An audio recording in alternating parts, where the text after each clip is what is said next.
चलिए, तो आज की वीडियो लेक्चर में हम आप लोगों को बताएंगे इलेक्ट्रिक फील्ड इंटेंसिटी फाइंड करना है किसी भी पॉइंट से due to an electric dipole, यानी इलेक्ट्रिक शॉर्ट इलेक्ट्रिक डाइपोल की वजह से किसी भी पॉइंट पर इलेक्ट्रिक फील्ड इंटेंसिटी क्या आता है उसके लिए डेरिवेशन सीखेंगे। पिछले वीडियो लेक्चर में हमने देखा था कि electric field intensity at a point on the equatorial line due to an short electric dipole, और उससे पीछे देखा था एक्सियल लाइन पे। उसका अभी हम जिक्र करेंगे, एक्सियल का क्या जरूरी है और इक्वेटोरियल का। उससे पहले हम आपको ये बता दें कि अब आज जो हम निकालने वाले हैं एट एनी पॉइंट, ना तो एक्सियल पर होगा और ना ही इक्वेटोरियल पर होगा। यानी कहने का मतलब ये है मेरा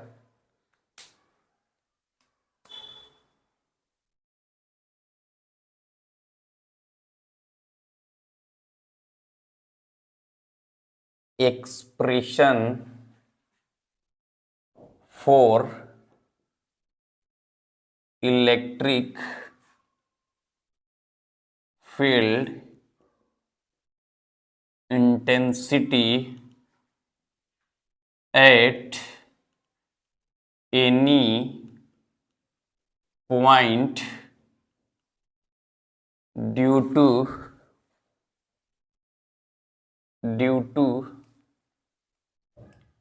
एन इलेक्ट्रिक डाइपोल। बार बार शॉर्ट लिखने की कोई जरूरी नहीं है, इलेक्ट्रिक डाइपोल शॉर्ट ही होता है। चलिए देखिए, तो हम लोग सबसे पहले ये बात कर रहे हैं कि किसके वजह से निकालना है, इलेक्ट्रिक डाइपोल की वजह से निकालना है। इसीलिए सबसे पहले हम क्या करेंगे, इलेक्ट्रिक डाइपोल एक बनाते हैं। और आप लोग अच्छी तरीके से जानते हैं इलेक्ट्रिक डाइपोल बनाने। जैसे मैंने यहां पर एक चार्ज ले लिया और आपको बोले हैं कि इधर माइनस चार्ज ही ले सुविधा के लिए, क्योंकि इलेक्ट्रिक डाइपोल मोमेंट का डायरेक्शंस जो होता है minus Q to plus Q charge की ओर होता है। इसीलिए मैं इस बात को बार बार बोलता हूं कि माइनस लेना है डेरिवेशंस में और इजी हो जाएगा। और यहां पर एक चार्ज ले लिया प्लस क्यू चार्ज ले लिया, और इन दोनों के बीच जो हम लोग क्या मानते हैं, सेंटर ऑफ इलेक्ट्रिक डाइपोल ओ ले लिया। अब यहां पर हम कह रहे हैं कि न यहाँ न मतलब न इक्वेटोरियल पर न एक्सियल पर हम मान लिए कि एट एनी पॉइंट कहीं पे भी हमें मान लेते हैं कि यहां पर निकालना है। यहां पर एक पॉइंट ले लिए, पी कंसीडर कर लिए कि एक पॉइंट पी है और यहीं पर हमें क्या निकालना है, इलेक्ट्रिक फील्ड इंटेंसिटी। और उसका जो दूरी है इलेक्ट्रिक डाइपोल से हम कंसीडर कर ले रहे हैं। सभी जगह पर मैंने आर लिया है, इसीलिए मैंने मान लिया कि इसका भी जो दूरी है आपको सेंटर ऑफ इलेक्ट्रिक डाइपोल से पॉइंट हम पी जो लिए हैं आर दूरी पर कंसीडर किए हैं। इतना बात मैंने अभी आप तक आपको ये बताया। पहला क्या करना है, अगर एक्सप्रेशन आए expression for electric field intensity at any point due to an electric dipole, तो सबसे पहले इलेक्ट्रिक डाइपोल बनाना है। और इलेक्ट्रिक डाइपोल कि हम ये नहीं कह रहे हैं कि इक्वेटोरियल पर या फिर एक्सियल पर। इक्वेटोरियल पर था तो इलेक्ट्रिक फील्ड इंटेंसिटी का डायरेक्शन किधर आया था, minus Q to plus Q, means of that in the direction of electric field in the direction of electric dipole moment. यानी electric field intensity is in the direction of electric dipole moment, but in the case of at an equatorial point you observe that the directions of electric field intensity is the opposite direction of electric dipole moment. Means of that, suppose you see my previous lectures and observe that point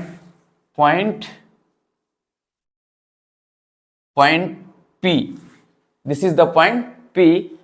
और यहां पर ये बात वहां पर हम दिखाए थे कि जैसे इलेक्ट्रिक फील्ड इंटेंसिटी जो निकाल रहे थे, तो ऊपर और नीचे due to figure of symmetry, या फिर ये बोले थे कि दोनों का magnitude same but different direction था, तो साइन थीटा कट गया था।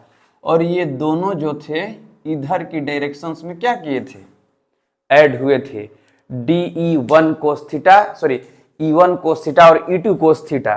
तो डायरेक्शन किधर था, इलेक्ट्रिक डाइपोल मोमेंट का डायरेक्शन तो हमेशा -q2 प्लस q चार्ज होता है, लेकिन वहां पर क्या था, ये अपोजिट डायरेक्शंस में, यानी 180 डिग्री, और ये same direction means 0 degree direction था। लेकिन यहां पर हम ये बात नहीं कह रहे हैं कि इक्वेटोरियल पर है या फिर एक्सियल पर। मैंने मान लिया कि इस तरीका से अगर हम इधर से करें, इलेक्ट्रिक डाइपोल का डायरेक्शन होता है इधर की ओर, अगर मान लेते हैं कि इधर थीटा एंगल से है, यहां से यहां मान लेते हैं कि थीटा एंगल के साथ जो है वह ओपी जो दूरी है, डिस्टेंस है, जो हम जहां हमने पॉइंट P कंसीडर किया है, वो थीटा एंगल बना रहा है ये इलेक्ट्रिक डाइपोल के साथ। तो इसका कितना हमें इलेक्ट्रिक डाइपोल मोमेंट आएगा, इसकी वजह से हमारे पास दो चीजें गिवन आपके पास रहेंगे, आर और थीटा। ठीक है, तो आर और थीटा है, तो आप इस बात से आपको ये रूबरू होना होगा कि वहां जब निकाल रहे थे तो दोनों का डिस्टेंस हमारे पास था कि यहां से यहां, जैसे इक्वेटोरियल पर लिए थे तो इलेक्ट्रिक डाइपोल के बीच से डिस्टेंस लिए थे, यानी मींस डिस्टेंस वहां पर क्या था, फिक्स था, मतलब दोनों का डिस्टेंस सेम था। और वहां पर हम लोग क्या किए थे, एक्सियल में क्या किए थे कि चार्ज की वजह से जो इलेक्ट्रिक डाइपोल मोमेंट आर दूरी पर लिए थे, वहां पर भी डिस्टेंस मेजरेबल आपको आसानी से कर ले रहे थे, लेकिन यहां पर नहीं है। इसीलिए हम एक चीज कर लेते हैं यहां पर कि इन दोनों चार्ज की वजह से इलेक्ट्रिक डाइपोल मोमेंट हम पता कर ले रहे हैं। ऐसा इसलिए कर रहे हैं क्योंकि इलेक्ट्रिक डाइपोल मोमेंट के टर्म में हम लोग दो फॉर्मूला डिराइव किए हैं, जो कि आसानी से लाए थे उसको एक्सियल और इक्वेटोरियल पर। तो हम ये कह दे रहे हैं कि नहीं, सो इन जो इलेक्ट्रिक डाइपोल है, यानी -q और +q, जो ये इलेक्ट्रिक डाइपोल बना, separation between a fixed distance, तो इसके वजह से जो है, इन दोनों चार्ज की वजह से हम ये कह रहे हैं कि इसका इलेक्ट्रिक डाइपोल मोमेंट P है। क्या है, P है, इलेक्ट्रिक डाइपोल मोमेंट P है। चलिए, जितना पहले हम लोग लिखे बोले हैं उतना हम लिख लेते हैं। क्या लिखेंगे, consider N electric dipole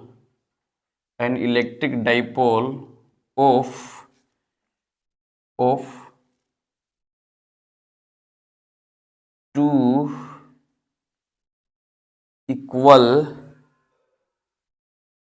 in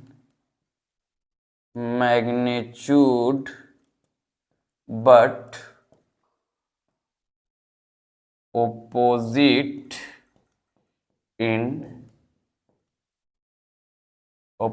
in character.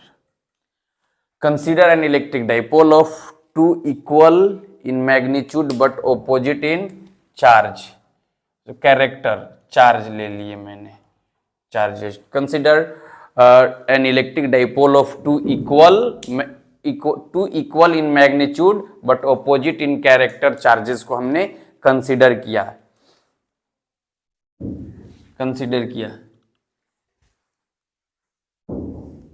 O is the center of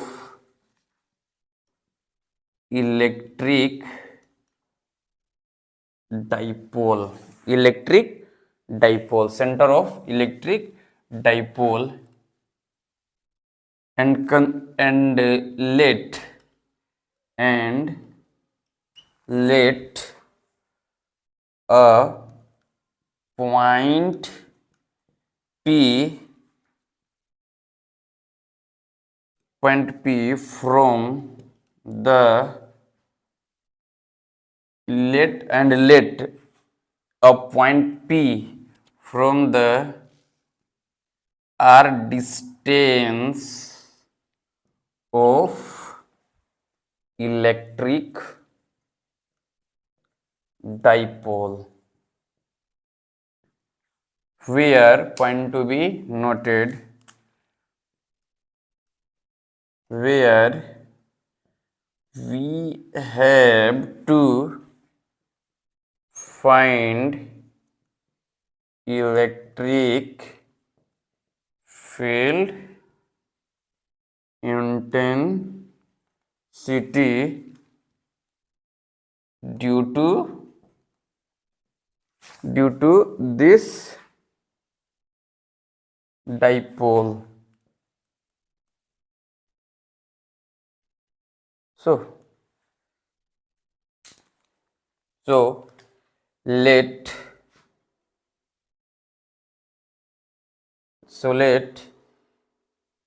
P is the electric dipole moment, let P is the electric dipole moment due to electric dipole. P is the electric dipole moment due to electric dipole. ये electric dipole की वजह से हम लोग मान लिए कि इसका इलेक्ट्रिक डाइपोल मोमेंट क्या है, P है। यहां तक जो बात मैंने कहा, मतलब जो हमने बताया वो हम इस तरीका से कंसिडर करके लिख लेंगे। Now we have to find the electric field intensity at point P, so and we don't know the magnitude of electric dipole moment, means of that q into 2a होता है। ये इलेक्ट्रिक डाइपोल मोमेंट जो होता है P is equal to, और यहाँ पर ये बात q इंटू 2a कब होता है इलेक्ट्रिक डाइपोल मोमेंट, दोनों का चार्ज आइदर चार्जेस ना, तो ये दो वजह की हम लोग इन दो चार्ज की वजह से इलेक्ट्रिक डाइपोल मोमेंट मैंने क्या माना, P मान लिया। और क्या कहा कि इन टोटल इलेक्ट्रिक डाइपोल की वजह से इलेक्ट्रिक डाइपोल मोमेंट P हो रहा है। तो वही चीज को हम लोग फिर आगे लिख रहे हैं इसी को कि let P is the electric dipole moment due to electric dipole, यानी इलेक्ट्रिक डाइपोल की वजह से, and the angle between OP and P vector is theta.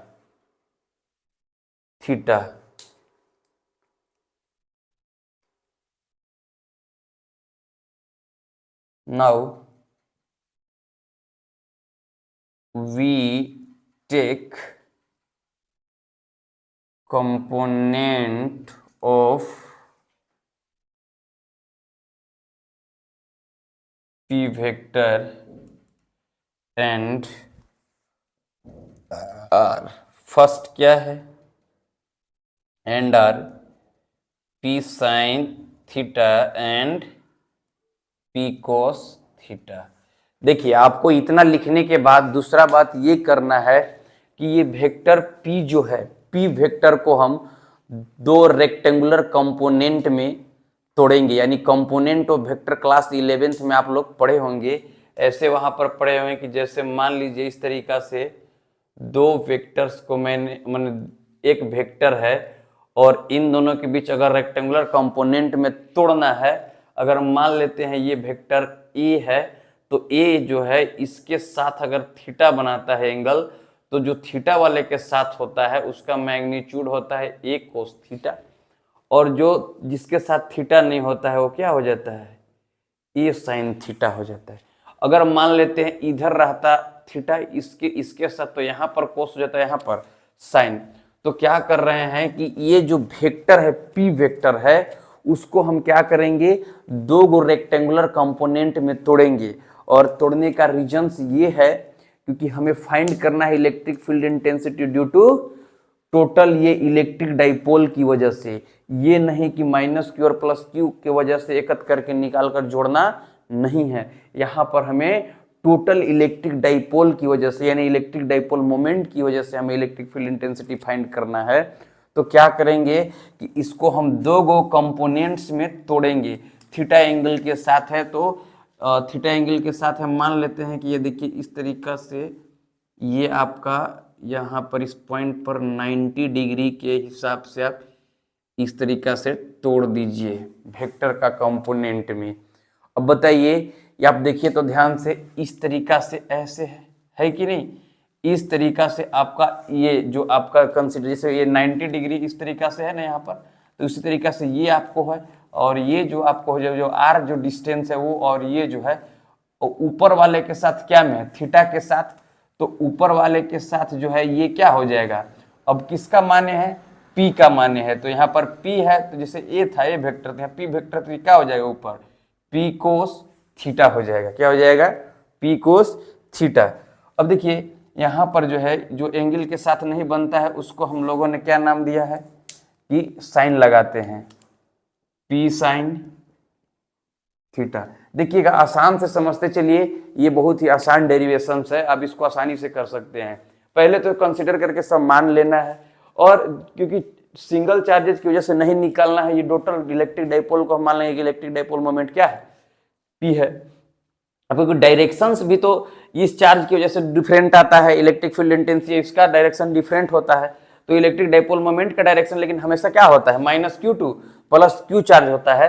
तो इसीलिए हम कर रहे हैं, कंसीडर कर लें कि टोटल इलेक्ट्रिक डाइपोल की वजह से हम मान लेते हैं कि इलेक्ट्रिक डाइपोल मोमेंट क्या है, P है। इसको दो गो रेक्टेंगुलर कंपोनेंट ऑफ वेक्टर में तोड़ दिए। अब यहाँ पर तोड़ने के बाद ये कर दिए कि जो जिसके साथ थीटा है, मान लेते हैं कि P वेक्टर जो है ऊपर की ओर थीटा एंगल के साथ क्या किया है, यह है, तो थीटा एंगल बना है इसके साथ, रेक्टेंगुलर कंपोनेंट के साथ, तो थीटा इसके साथ बना है। मतलब कि ये वाला जो है, जैसे यहाँ पर देखिए थीटा है, तो थीटा के साथ क्या करते हैं हम लोग, कोस लेते हैं। तो थीटा ऊपर वाला है ना थीटा, तो ये इसके साथ जो है क्या बनाया है, सीधे गया है ये, और इसके साथ थीटा बना रहा है, यानी कि ये क्या हो जाएगा, P कोस थीटा हो जाएगा, और ये नीचे वाला P साइन थीटा हो जाएगा। अब यहाँ से देखिए आपको, देखिए इलेक्ट्रिक डाइपोल मोमेंट दो आया, एक P कोस थीटा और P साइन थीटा और P कोस थीटा। अब इसको आप कंसीडर ना कीजिए, क्योंकि इसी को आपने तोड़ दिया है दो वेक्टर कंपोनेंट में। अब मान लीजिए इसको मिटा दीजिए, मैंने मिटाइएगा नहीं, मतलब आप समझिए माइंड से इसको कि मिटा दिए। अब देखिए आप क्या गौर,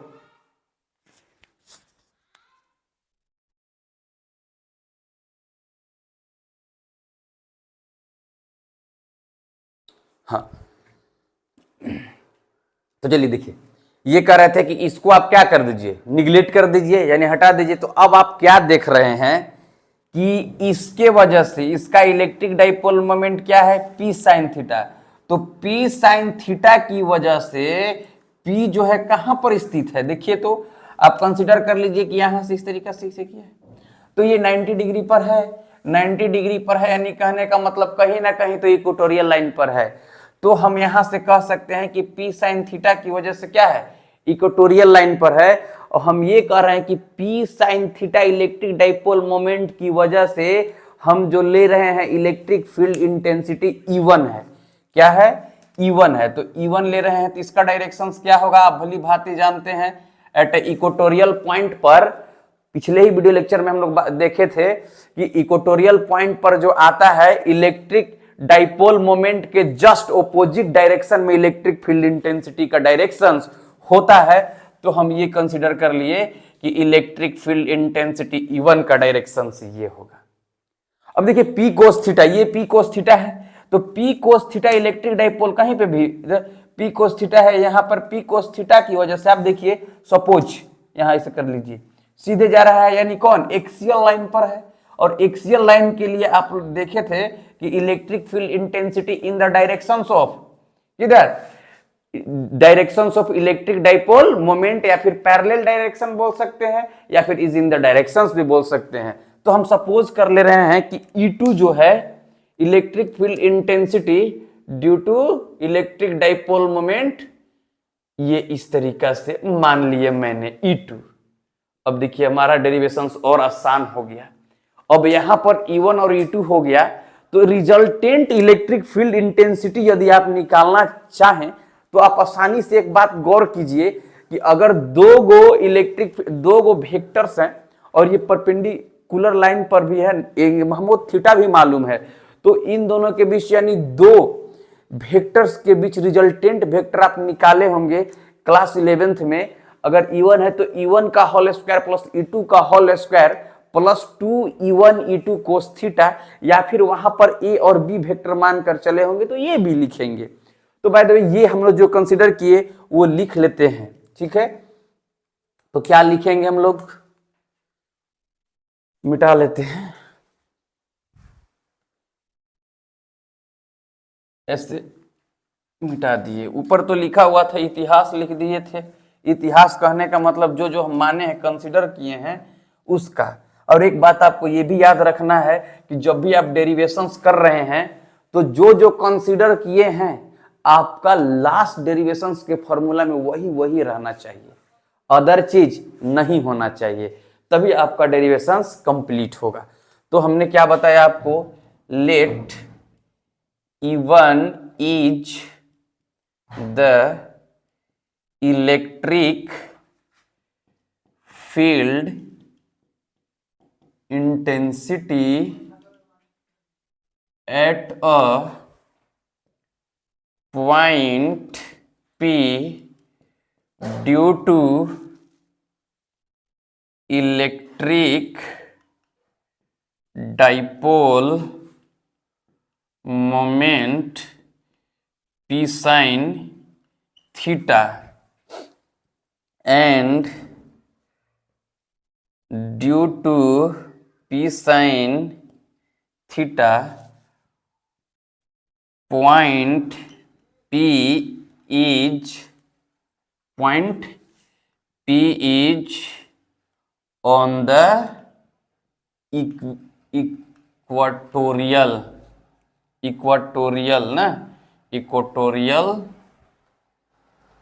लाइन। देखिए जो बातें हमने बोला वही बात तो लिख दिया कि let E1 is the electric field intensity at a point P due to electric dipole moment P sin theta, and due to P sin theta point P, यहां पर आप चाहे तो कॉमा दे सकते हैं कि point P is on the equatorial line. अब देखिए तो इक्वेटोरियल लाइन पर दिखा रहा है कि नहीं, तो डायरेक्शंस भी इसका क्या होगा, जस्ट ऑपोजिट डायरेक्शंस में होंगे। तो अब आप जान रहे हैं, जब इतना कह दिए तो आपको ये लिखने की जरूरत नहीं है कि इलेक्ट्रिक फील्ड इंटेंसिटी का डायरेक्शंस ये इधर होगा, इन ऑपोजिट डायरेक्शंस ऑफ ये, क्योंकि हम लोग इक्वेटोरियल पर निकाल चुके हैं। तो चलिए यहां पर हम लिख देते हैं कि मैग्नीट्यूड कितना हो जाएगा E1 का।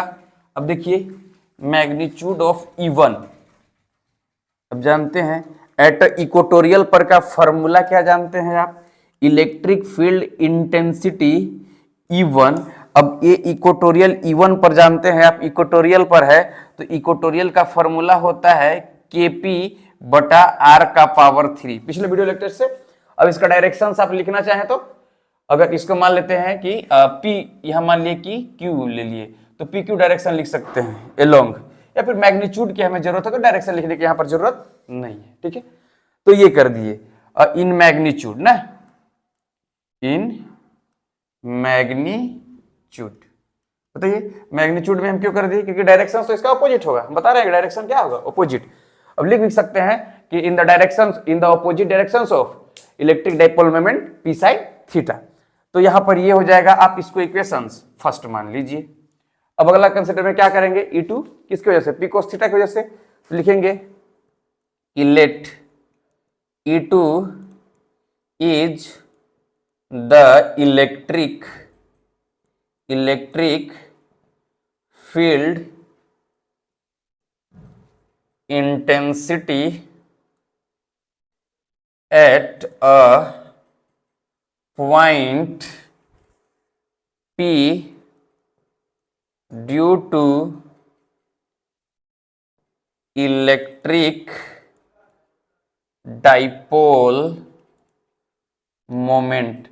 अब देखिए इलेक्ट्रिक डाइपोल मोमेंट के जगह पर लिख सकते हैं कि component of electric dipole moment, electric dipole moment P cos theta and due to P cos theta point P is in the axial line. कहां पर है? एक्सियल लाइन पर है। सो यहां पर ये कर सकते हैं। सो E2 इज इक्वल टू क्या हो जाएगा? एक्सियल पर क्या आया था? 2kp बटा r का पावर 3। वहां पर आप ये बात को जब हमारे पीछे वीडियो लेक्चर को देखिएगा तो वहां पर आपको डेरिवेशंस जो होंगे वह डायरेक्ट नहीं होगा। पहला केस जो माने थे कि आर हम लोग क्या ले लेंगे? बहुत दूर ले लेंगे। आर कंसीडर करेंगे कि पॉइंट पी जो है वह सेंटर ऑफ इलेक्ट्रिक डाइपोल से एट अ लार्ज डिस्टेंस पर है। तो वैसे केसेस में क्या आता था? इक्वेटोरियल पर केपी बटा आर का पावर 3 एंड इसमें आता था आपका 2kp बटा आर का पावर 3। ये आया था आपको ऐसे वहां। अब बताइए हमको रिजल्टेंट निकालना है, तो अब हम लोग रिजल्टेंट निकालना है, इसीलिए हम क्या करेंगे? ये दोनों को मिटा पहले साफ कर लेते हैं इस तरीका से।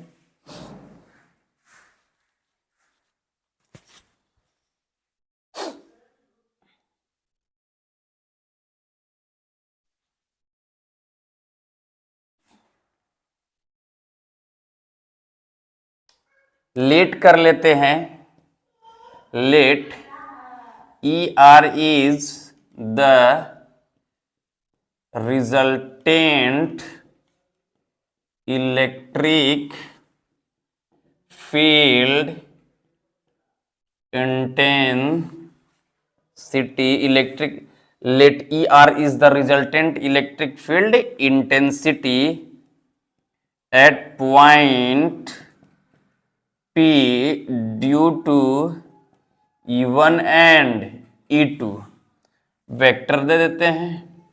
तो चलिए क्या होता है रिजल्टेंट वेक्टर? सब दो वेक्टर्स का फॉर्मूला जानते हैं, यानी ER इज इक्वल टू आप लिख सकते हैं E1 का होल स्क्वायर प्लस E2 का होल स्क्वायर, ठीक है, but plus 2E1 E2 cos theta, ठीक है, और उसका अंडर रूट आपने ये वेक्टर में पढ़ा होगा। तो चलिए अब यहां पर क्या हो जाएगा? रिजल्टेंट वेक्टर जो आपका हो जाएगा E1 का वैल्यू आपका क्या था? 2kp हम सिर्फ लिखे थे, लेकिन यहां पर इलेक्ट्रिक डाइपोल मोमेंट यहां पर जो इक्वेशन फर्स्ट माने थे, यहां पर देखिए E1 इज इक्वल टू क्या हम लोग लिखे थे? इसके वजह से ना, इक्वेटोरियल की वजह से, तो यहां पर kp बटा r का पावर 3, यानी इसका electric field electric dipole moment क्या था? kp sine theta. ये नहीं इसका डायरेक्ट इलेक्ट्रिक डाइपोल मोमेंट है। और यहां पर क्या हो जाएगा? r का पावर 3 था, E1 था ये। तो E1 के वैल्यू के जगह पर हम क्या लिख देंगे? यानी डायरेक्ट हम लिख सकते हैं kp साइन थीटा बटा r का पावर 3 का होल स्क्वायर, ये कर देंगे। अब वहां पर क्या था?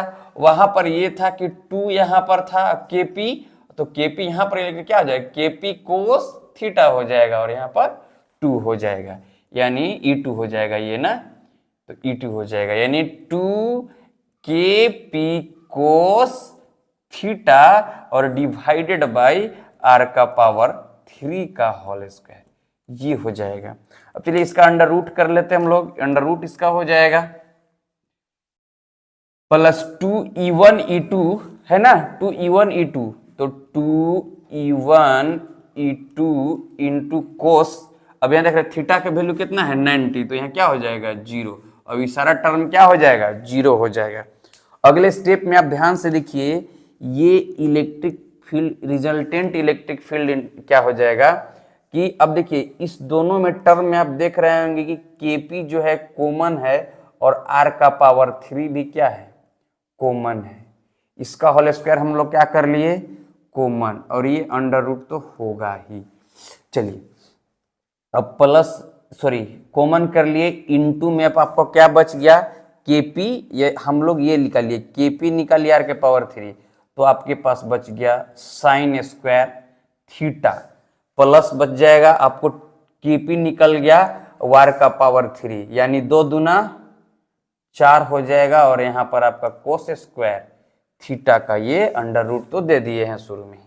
चलिए अब ऊपर देखिए आ जाइए। अब यहाँ पर क्या हो जाएगा आपका, ये हो जाएगा कि ई आर जो है ये स्क्वायर में है तो एक बाहर निकल जाएगा, सिर्फ एक बच जाएगा, ये KP बाई आर का पावर 3 हो जाएगा। और आपको जो ये बचेगा, अब देखिए अंडर रूट में साइन स्क्वायर थीटा और प्लस, इसको हम ऐसे लिख सकते हैं कि sign square theta plus cos square theta plus 3 cos square theta लिख सकते हैं कि नहीं, ये बात आप ध्यान में दीजिए। क्यों मैंने लिखा, क्योंकि sine square theta plus cos square theta is equal to 1 होता है और 4 है, इसीलिए 3 और 1 4 हो जाएगा, और साइन स्क्वायर थीटा तो था ही। चलिए अब देखिए क्या हो जाएगा आपके पास,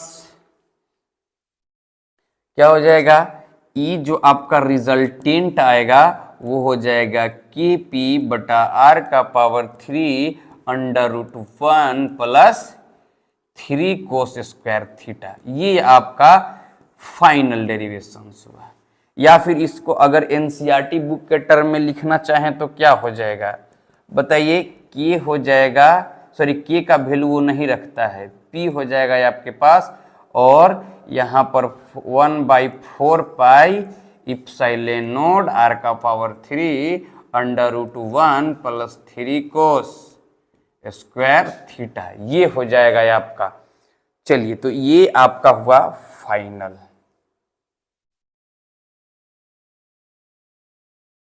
ये फाइनल आपका डेरिवेशंस कंप्लीट हुआ। इतना देखिए आसानी से हम लोग सिर्फ और सिर्फ सीख लिए, बहुत ही इजी वे में। चलिए तो अब आपका एक और क्वेश्चन यही होगा इसमें कि इसका डायरेक्शंस क्या होंगे। तो चलिए डायरेक्शंस के लिए आपको हम दिखाते हैं कैसे आप डायरेक्शंस को फाइंड कर सकते हैं, रिजल्टेंट वेक्टर्स का जो क्या हुआ डायरेक्शंस। तो सबसे पहले ये हम क्लीन करते हैं। देखिए सपोज ये करते हैं हम कि ये मान लेते हैं कि इसका रिजल्टेंट वेक्टर जो हम लोग कंसीडर किए थे ये ई आर है। क्या है, ई आर जो है इसके साथ जो है अल्फा एंगल से गया है, ठीक। तो ये इसके साथ इधर से कितना गया है, अल्फा एंगल के साथ गया है। तो आप इसका डायरेक्शंस को फाइंड करना चाहते हैं, तो डायरेक्शन फाइंड करने के लिए आप लोग ने वहां पे वेक्टर में सीखा होगा कि how to find the directions of this two resultant vector, और उसके लिए फार्मूला भी आप लोग लाए होंगे। तो इसके लिए आपको यहाँ पर आप ध्यान से देखिए, तो ये इस तरीका से, इसको आप इस तरीका से ऐसे कर लीजिए, ठीक है, और यहाँ पर और ऊपर ले जाइए तब अच्छा होगा। इस तरीका से ये जो वेक्टर हुआ है इस तरीका से, ये parallelogram law of vector additions. बताइए यहाँ से ये आपका जो tan थीटा है, मान लेते हैं कि ये आपका कितना है 90 डिग्री है, ठीक है, parallelogram law of vector addition. तो आप भली भांति जानते हैं कि ये जो है tan अल्फा है, तो tan थीटा बराबर क्या होता है P/B। अब यहाँ पर माने हैं tan अल्फा माने हैं, ठीक है, तो tan अल्फा यानी P/B। तो सीधे जो होता है ये आपका अगर इसके हिसाब से ले रहे हैं तो सीधे वाला हाइपोटेनस, और ये होता है सॉरी जिस एंगल से आप ले रहे हैं उस एंगल के हिसाब से सीधे वाला P हो जाएगा, यानी E क्या है E1, और ये भी तो E1 हो जाएगा parallelogram law of vector addition से। और ये भी क्या हो जाएगा E2 हो जाएगा वैल्यू हम, और ये क्या हो जाएगा E2, ठीक है। तो ये अगर हम देखें तो क्या हो जाएगा 10 के हिसाब से, तो यहाँ पर हो जाएगा आपका इसके सीधे से आप 10 के सीधे यहाँ P हो जाएगा, यानी P आपका क्या हो जाएगा E1 और बटा E2 हो जाएगा, यानी tan alpha is equal to E1 का वैल्यू आपके पास जो आया है वो लिख देंगे, और E2 का तो अल्फा का यही हो जाएगा कि tan of universe E1 by E2। This is the directions of these resultant vectors, यानी tan of universe E1 by E2 इसका डायरेक्शन आ जाएगा।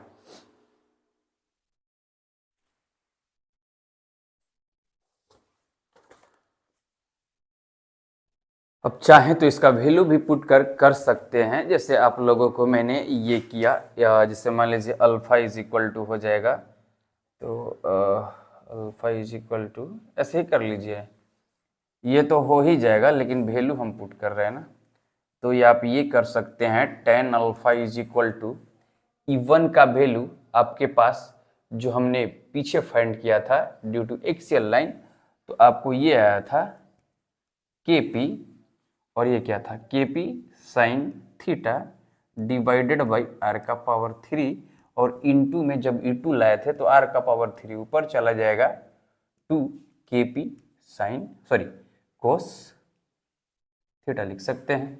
देखिए तो कुछ कट रहा है क्या, R का पावर 3 कट जाएगा, यानी tan alpha is equal to आप ये कह सकते हैं कि यहाँ पर KP भी कट जाएगा, और आपका बच जाएगा sine theta divided by cos theta, यानी 2 कोस थीटा, यानी कि tan alpha is equal to 1/2 tan of theta हो जाएगा।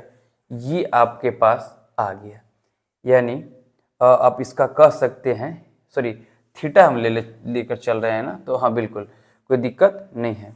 यानी अगर हम ये देखें कि 1/2 tan थीटा आया है, तो अगर हम लिखे तो क्या हो सकता है कि tan अल्फा है ना, तो tan अल्फा यानी कि अल्फा इज इक्वल टू, यानी tan ऑफ यूनिवर्स आप लिख सकते हैं 1/2 इंटू tan थीटा। यही आपका directions of electric field, resultant electric field का ये डायरेक्शंस आपके पास आ गया।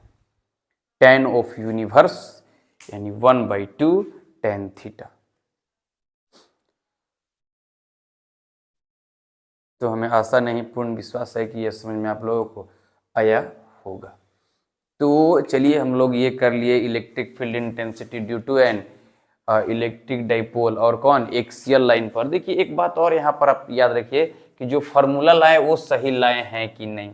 आपको जैसे ये लाए थे डायरेक्शंस भी हम लोगों ने ला लिया, कैसे, पैरेललोग्राम आप लोग पढ़े होंगे क्लास 11th में। तो यहाँ पर देखिए मान लेते हैं कि अल्फा एंगल से है भाई। अब ऐसा नहीं है कि मान लीजिए कि ये अल्फा है, आप बीटा भी ले सकते हैं कुछ भी, लेकिन इसका डायरेक्शन हम लोग इस तरीका से फाइंड कर सकते हैं E1/E2। देखिए आपको हम E1E माने हैं, कोई E2E भी मान सकता है। ऐसा नहीं है कि आप E1E मान लीजिए तो यही हम भी मानेंगे, ऐसा नहीं है। आप E भी इसके जगह पर E1 कह सकते हैं, इसके जगह पर E2। शुरू में हम कंसीडर किए थे इसके वजह से E1, अब इसके वजह से E2। अब आपको मन करेगा नहीं से हम किसकी वजह से E1, अब इसकी वजह से E2, तो आप आसानी से कर सकते हैं। तो बाय द वे वो अलग बात है, लेकिन इसको डायरेक्शंस ऐसे निकालेंगे। पहला आपको मोटिव्स क्या था, सबसे पहले आपको ये किए थे कि एक इलेक्ट्रिक डायपोल बनाइए। इलेक्ट्रिक डायपोल का जो सारा चीज है वो हम डायग्राम में लिख देंगे। और इलेक्ट्रिक डायपोल मोमेंट अब यहाँ पर हम चर्चा इसलिए कर रहे हैं क्योंकि हमें डिस्टेंस की पता नहीं है मेजरमेंट करने के लिए, और हमको वो डिफिकल्टी आ रही थी, इसीलिए हम ये टोटल डाइपोल की वजह से मान ले कि P क्या है, जो इलेक्ट्रिक डाइपोल मोमेंट है जो इस डायरेक्शंस में जा रहा है -q2 + q चार्ज की डायरेक्शंस में। तो हम क्या किए कि ये वेक्टर को 2 गो रेक्टेंगुलर कंपोनेंट वेक्टर में तोड़ दिए ताकि हमको आसानियत हो कि इलेक्ट्रिक डाइपोल मोमेंट का मैग्नीट्यूड को फाइंड करने में। तो यहाँ पर P sin थीटा और P cos theta 2 rectangular vector of component में तोड़ने के बाद आपको यहाँ बताएं कि देखिए ये क्या जा रहा है एट इक्वेटोरियल लाइन पर, कहीं पे भी है तो इक्वेटोरियल लाइन पर है क्योंकि 90 डिग्री पर है, और ये एक्सियल पर शो कर रहा है। तो एक इक्वेटोरियल और एक्सियल का दोनों का फॉर्मूला बिठाएं, और बाकी डायरेक्शंस तो आपको बताए हैं कि जो इक्वेटोरियल पर होता है just opposite to the electric dipole moment के डायरेक्शंस का जस्ट अपोजिट होता है, और इन द एक्सियल के केसेस में क्या होता है, in the directions of electric field intensity के डायरेक्शंस में ही होता है इलेक्ट्रिक डाइपोल मोमेंट का डायरेक्शंस। तो डायरेक्शंस भी ले लिए E2 और E1। तो यहाँ से देखिए बिल्कुल 90 डिग्री का बन जा रहा है एंगल, तो रिजल्टेंट वेक्टर ये हो जाएगा। और रिजल्टेंट वेक्टर को हम दोनों क्या करेंगे, फार्मूला से बैठाकर वैल्यू फाइंड कर देंगे और tan अल्फा का value parallelogram law of vector addition कर लेंगे। आपको मोटे मोटे तौर पर सारे चीज़ों को डेरिवेशंस को याद करने में मोटा मोटा तौर पर ये रखना है कि पहले क्या करना है, उसके बाद क्या करना है, उसके बाद क्या करना है, और हमारा फाइनल रिजल्ट्स क्या होने वाला है। तो चलिए देखिए Kp इज इक्वल, सॉरी आपने लाया था E, जो आप जनरल E रिजल्टेंट जो लाए थे वो आपको आया था Kp बटा R का power 3 under root 1 plus 3 cos square theta. एक बात गौर कीजिए, पहला केस हम ये ले रहे हैं कि क्या मेरे द्वारा लाया गया डेरिवेशन से एट इक्वेटोरियल और जो है सो कि एक्सियल पर आ रहा है कि नहीं। हम मान लेते हैं कंडीशंस एक्सियल पर, तो एक्सियल पर यहाँ पर तो Kp हो जाएगा और R का पावर 3 अंडर रूट 1 प्लस, और दोनों वेक्टर का जो डायरेक्शन होता है बाबू वो क्या होता है आपका 3 कोस स्क्वायर, यहाँ पर थीटा के वैल्यू एक्सियल में इन द डायरेक्शंस, मतलब कि ये क्या हो जाएगा कोस स्क्वायर थीटा, और इन द डायरेक्शंस में है, किधर है इन द डायरेक्शंस में। तो हम यहाँ क्या कर देंगे, थीटा के जगह पर क्या बैठा देंगे, थीटा के जगह पर सॉरी इन द डायरेक्शन तो 0 डिग्री बिठा देंगे। तो अब यहाँ पर क्या हो जाएगा Kp बटा R का पावर 3 हो जाएगा, और यहाँ पर इंटू 4 हो जाएगा, 3 और 1 4, तो 4 का अंडर रूट यानी कि 2 Kp बटा R का पावर 3। सही तो है हमारा, ऐसे ही लाए थे। कंडीशन फर्स्ट हुआ। और किस सेकेंड में यदि आप ये देखना चाहें तो क्या हो जाएगा, यहाँ पर सिर्फ क्या हो जाएगा चेंजिंग, यहाँ पर 0 की जगह पर क्या हो जाएगा 90 डिग्री, यानी कि ये टर्म क्या हो जाएगा 0, यानी ये टर्म क्या हो जाएगा 1, यानी खाली क्या बचेगा Kp बटा R का पावर 3। तो ये कंप्लीट हुआ। अब देखिए हम क्या करते हैं कि जैसे अगर मान लीजिए कि इलेक्ट्रिक डाइपोल को हम यूनिफॉर्म इलेक्ट्रिक फील्ड में रखते हैं, आपका क्वेश्चन ये होगा कि इलेक्ट्रिक फील्ड क्या होता है, इलेक्ट्रिक फील्ड ये यूनिफॉर्म इलेक्ट्रिक फील्ड क्या होता है। तो वैसा इलेक्ट्रिक फील्ड जिसमें सभी पॉइंट पर जो है इलेक्ट्रिक फील्ड का स्ट्रेंथ जो होता है सेम होता है, यानी कहने का मतलब कोई भी पॉइंट पर इलेक्ट्रिक फील्ड इंटेंसिटी हम देखें तो वहां पर किसी चार्ज की वजह से इलेक्ट्रिक फील्ड इंटेंसिटी यदि आप फाइंड कर रहे हैं तो सभी पॉइंट पर जो होगा इलेक्ट्रिक फील्ड इंटेंसिटी का magnitude same as well as directions भी सेम होंगे। तो वैसे इलेक्ट्रिक फील्ड को हम लोग बोलते हैं यूनिफॉर्म इलेक्ट्रिक फील्ड। तो चलिए उसके बारे में बात करते हैं कि जैसे अगर मान लीजिए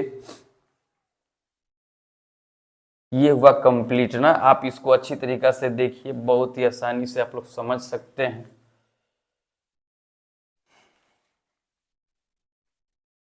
जैसे हम ये कह रहे हैं कि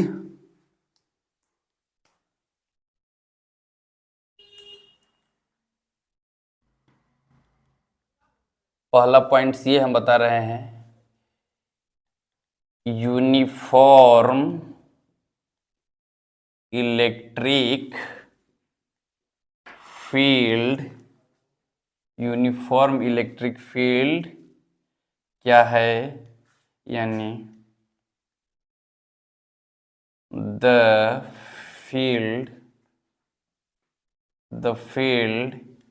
in which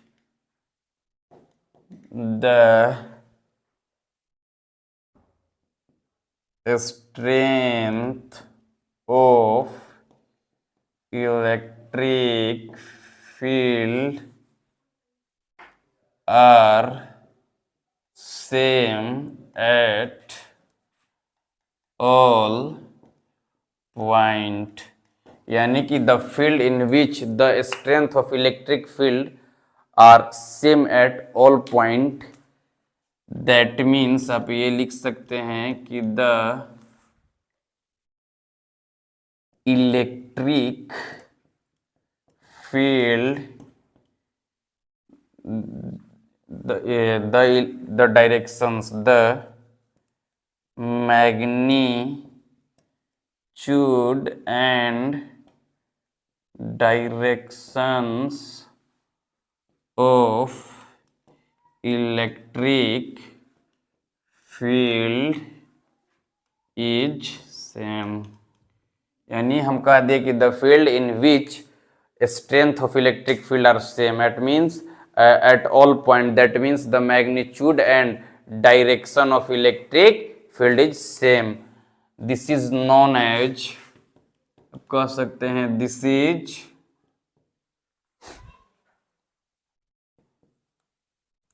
known as uniform electric field. चलिए देखिए, तो जैसे ये हम कह रहे हैं कि मान लेते हैं कि ये है इलेक्ट्रिक फील्ड है, ये देखिए इस तरीका से, डायरेक्शंस भी सेम है और मैग्नीट्यूड भी क्या है, सेम है दोनों का। तो हम सब का डायरेक्शंस इलेक्ट्रिक फील्ड इंटेंसिटी का इधर मान लिए और मैग्नीट्यूड भी सेम मान लिए। तो यदि हम ये कह रहे हैं कि मान लीजिए कि इसमें हम इलेक्ट्रिक डाइपोल को रखते हैं, जैसे सपोज यहाँ से हम ये कर लिए कि -q चार्ज, और यहाँ से यहाँ से ऐसे लाइन तार ले अच्छा तरीका से ये कंसिडर मैंने कर लिया -q, और यहाँ से इस तरीका से मैंने ऐसे कर दिया, एक और ले रहे हैं, ठीक है। अब ये बात कर दिए कि क्या है कि -q चार्ज है यहाँ पर और यहाँ पर +q चार्ज है, और इन दोनों के बीच का डायरेक्शंस क्या है, r है, क्या है, 2a, डाइपोल लेंथ कितना होता है 2a। देखिए कोई कोई किताब जो है या फिर टीचर्स बताते हैं कि torque acting on electric dipole when it kept in uniform electric field, तो बात वही है। तो हम बोल दें कि यूनिफॉर्म इलेक्ट्रिक फील्ड क्या है। तो देखिए यहाँ पर जो है, जैसे यहाँ पर आप देखिए, यहाँ पर जो इलेक्ट्रिक फोर्स लगेगा due to this electric field +q charge की वजह से, अब जानते हैं कि इसका डायरेक्शंस इधर होगा, इलेक्ट्रिक फील्ड के डायरेक्शंस में होगा QE, और इसका डायरेक्शंस क्या होगा -QE। तो आप इसको ऐसे लिख सकते हैं एक हेडिंग्स टाइप से देकर कि टॉर्क एक्टिंग, आखिर टॉर्क कितना होगा, torque acting by electric dipole, torque acting on electric dipole bye uniform electric field. तो इसकी वजह से इलेक्ट्रिक डाइपोल कितना आएगा।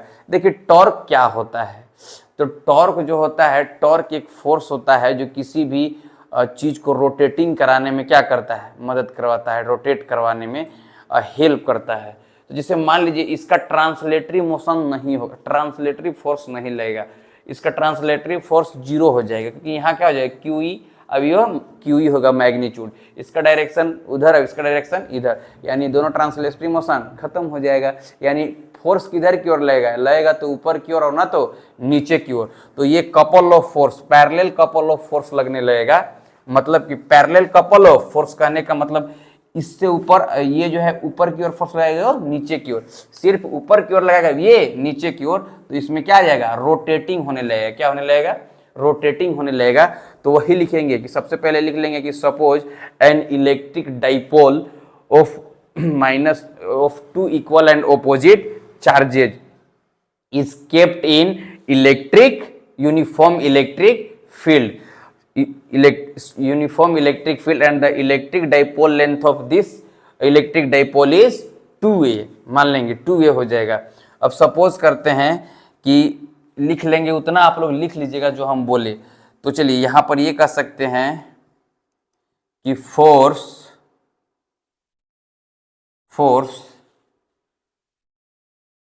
Acting on charge +q due to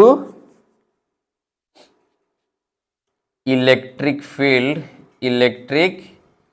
field E की वजह से, इलेक्ट्रिक फील्ड ई की वजह से कितना हो जाएगा, चूंकि आप जानते हैं F is equal to Q E, तो यहाँ पर क्या हो जाएगा, F is equal to Q E. अगर हम इसको F1 माने तो F1 is equal to Q E. Now अब उसी तरीका से force acting on minus Q, और यहां पर डायरेक्शन लिख देंगे in the direction of electric field, है ना। चलिए, force acting on minus q due to electric field E, तो यहां पर क्या हो जाएगा, F2 is equal to Q E. देखिए क्यू ई होगा, इसका मैग्नीट्यूड होगा, और in the opposite direction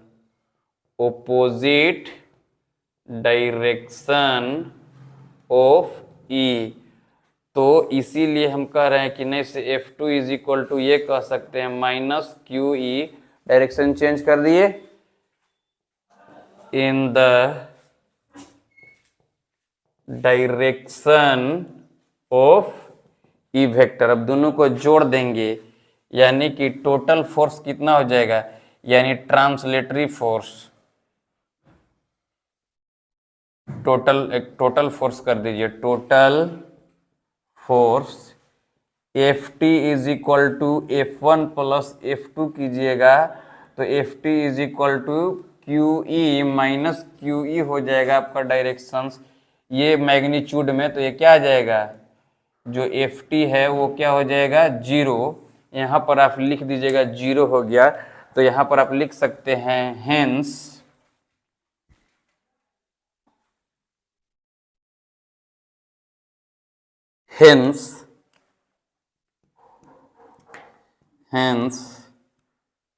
translatory, यानी ट्रांसलेटरी कहने का मतलब ये हुआ बाबू कि जो लीनियर कहने का मतलब सीधी रेखा में ना, तो सीधी रेखा में जो है इसका ट्रांसलेटरी फोर्स क्या हो जाएगा, 0 होगा, यानी नो ट्रांसलेटरी फोर्स लगेगा ना, तो hence translatory force is 0, but a parallel couple force is a parallel, और सीधे ना a parallel कहने का मतलब अब parallel and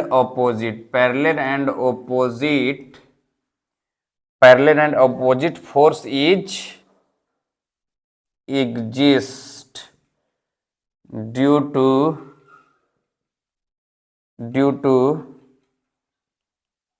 electric dipole is rotate and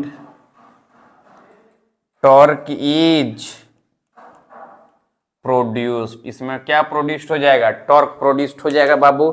तो टॉर्क जो होता है वो क्या होता है, आपको भली भांति ये अभी बताएं कि ड्यू टू द फोर्स की वजह से, कौन फोर्स, कपल फोर्स की वजह से, पैरेलल कपल फोर्स, ये पैरेलल लगेगा, यानी पैरेलल कहने का मतलब पैरेलल एंड ऑपोजिट, यानी 90 डिग्री पर ये ऊपर की ओर लगाएगा, अब ये नीचे की ओर, तो इस तरीका से ऐसे लगा रहे हैं ऐसे बाबू, तो ये रोटेशन होगा ना, तो ये रोटेट हो जाएगा। तो सपोज हम ये करते हैं कि थीटा एंगल पर है, शुरू में कितना है, थीटा एंगल के साथ है, तो ये जो हम यहाँ पर एक कर देते हैं 90 डिग्री का एंगल गिरा देते हैं, तो बताइए कि 2a है। अब हमको ये चाहिए परपेंडिकुलर डिस्टेंस, यानी टॉर्क जो हो जाएगा, सो ऐसे लिख सकते हैं, torque acting on dipole is, यानी टॉर्क इज इक्वल टू जो फोर्स लगा रहा है वो, और साथ में कौन फोर्स लग रहा है, परपेंडिकुलर डायरेक्शंस वाला ना, तो फोर्स इनटू परपेंडिकुलर डिस्टेंस, ये चीजें। तो आप देखिए तो ध्यान से, तो यहाँ तो फोर्स लग रहा है QE, और इन दोनों के बीच का परपेंडिकुलर डिस्टेंस जो है, फोर्स के बीच परपेंडिकुलर डिस्टेंस क्या है, यही ना है, ये मान ले रहे हैं ये 90 डिग्री पर है तो, और ये 2a है और ये थीटा एंगल पर है। तो बताइए 90 डिग्री के हिसाब से अगर हम इसका वैल्यू फाइंड करना चाहें, किसका वैल्यू फाइंड करना चाहते हैं, इसका, इसके एंगल के हिसाब से, तो बताइए ये इसका P है और ये H है, दो चीज दिया हुआ है। तो बताइए साइन थीटा जो है P/H का रिलेशन देता है, तो आप ये भली भांति जानते हैं। तो यहाँ पर क्या हो जाएगा, tau is equal to force, तो आप जान रहे हैं QE हो जाता है, क्या हो जाएगा, QE हो जाएगा फोर्स। अब इनटू परपेंडिकुलर डायरेक्शन, यहाँ पर आप देख लीजिए sine theta is equal to, आप जानते हैं P/H होता है। चलिए, तो sine theta is equal to P/H, तो यहाँ पर देखिए साइन थीटा और P के जगह पर देखिए तो सीधे क्या है, और यही तो आपको फाइंड करना है ना, परपेंडिकुलर डिस्टेंस। मान लेते हैं ये A है, क्या है, A है, तो A और बटा में ये H क्या है, 2a, तो इसके साथ मल्टीप्लीकेशन चला जाएगा तो क्या हो जाएगा, 2a साइन थीटा हो जाएगा। यानी टॉर्क जो एक्टिंग हुआ वो क्या हो जाएगा, Q into E 2a sine theta. और एक बात आप लोग जानते हैं कि Q into 2a E sine theta, यानी tau is equal to Q into 2a क्या हो जाता है, Pe